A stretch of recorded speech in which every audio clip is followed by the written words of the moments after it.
Good morning, everyone. Dr. Vicky here. Jeez.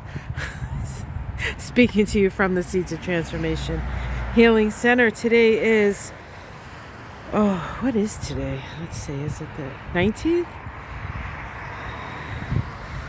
Yes, it's the 19th of March, and it is a Wednesday. See, I knew it was Wednesday.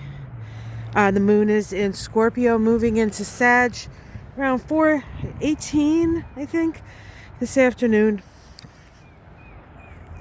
Of course, the moon in Scorpio, as I said yesterday, is a bottom line energy moon, and so people have been and also bottom line energy, and there was a trine, right, to to Mars, the moon and Mars yesterday.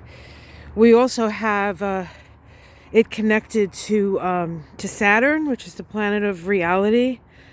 The planet of karma. So there's still a lot going on, but there are things sort of coming round that are being held up, stopped, questioned, and in fact, I believe the John Roberts, who doesn't say anything about anything usually, said something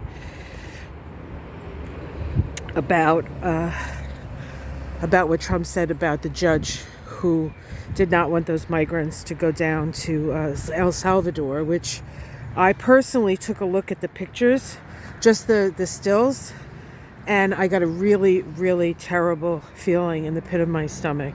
I don't know if I picked up on the fear of those poor migrants who are being used as political tools to make a point.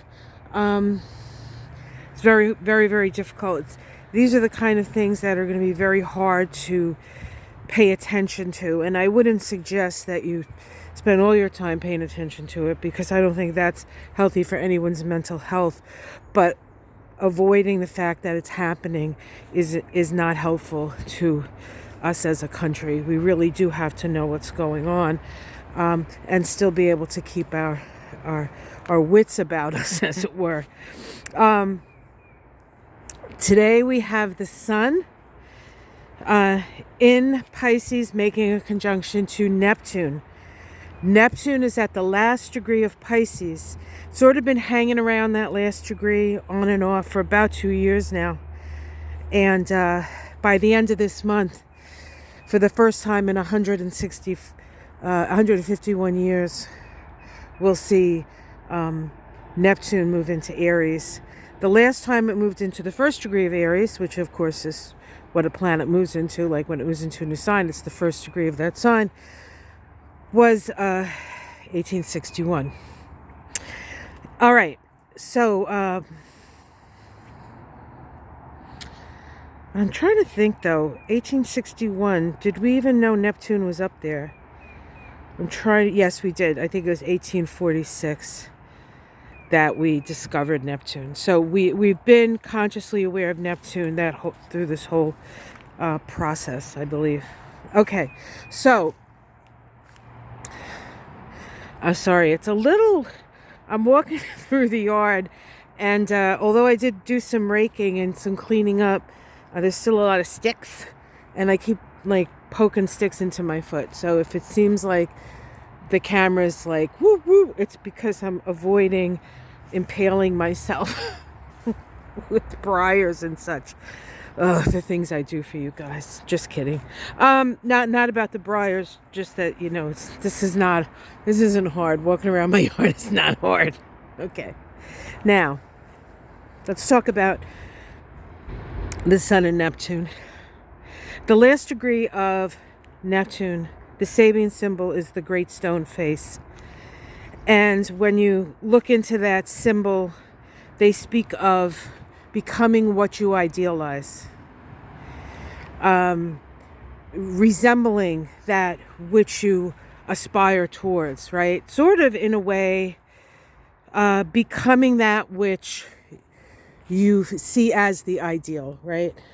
And so there are many people sort of looking at what's ideal here. Like many people think that, Dumpf is the ideal. Of course, nobody that watches this.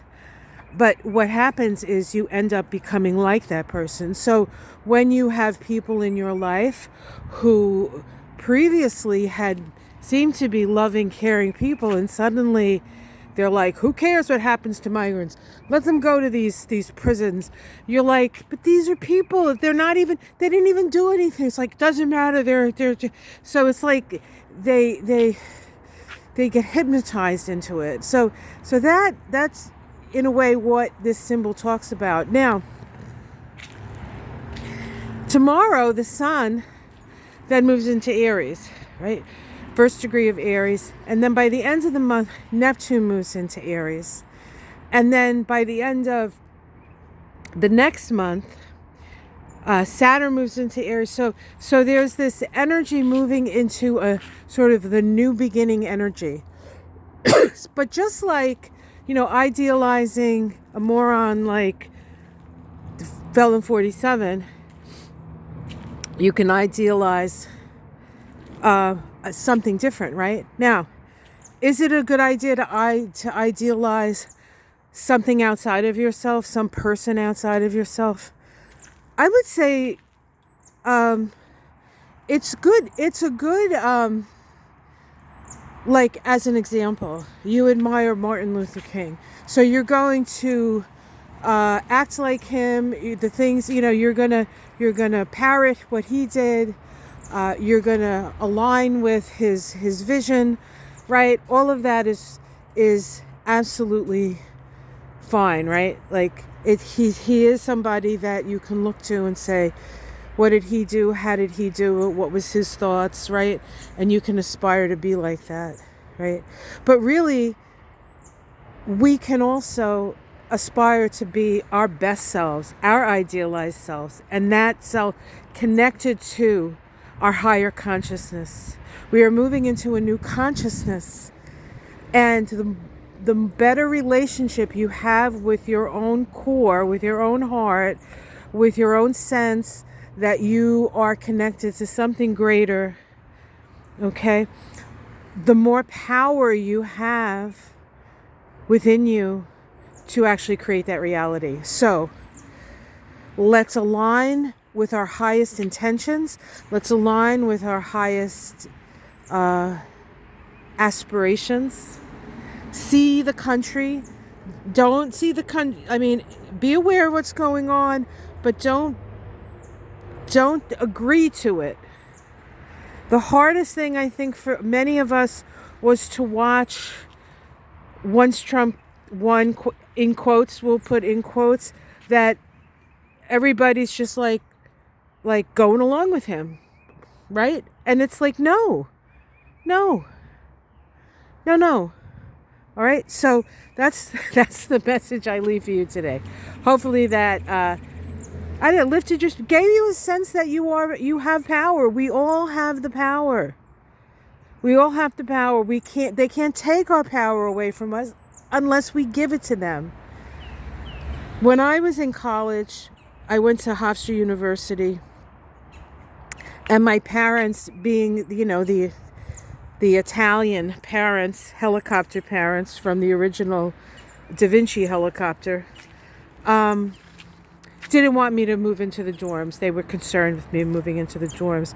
So my first year of college, I had a room in a woman's house who was a Dr. Emery. She was a language doctor of languages, but she had been put in a concentration camp.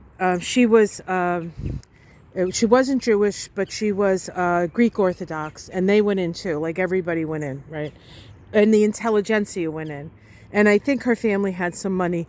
So the people, like the middle class people with money, they went in because, of course, the fascists wanted to take control of everything.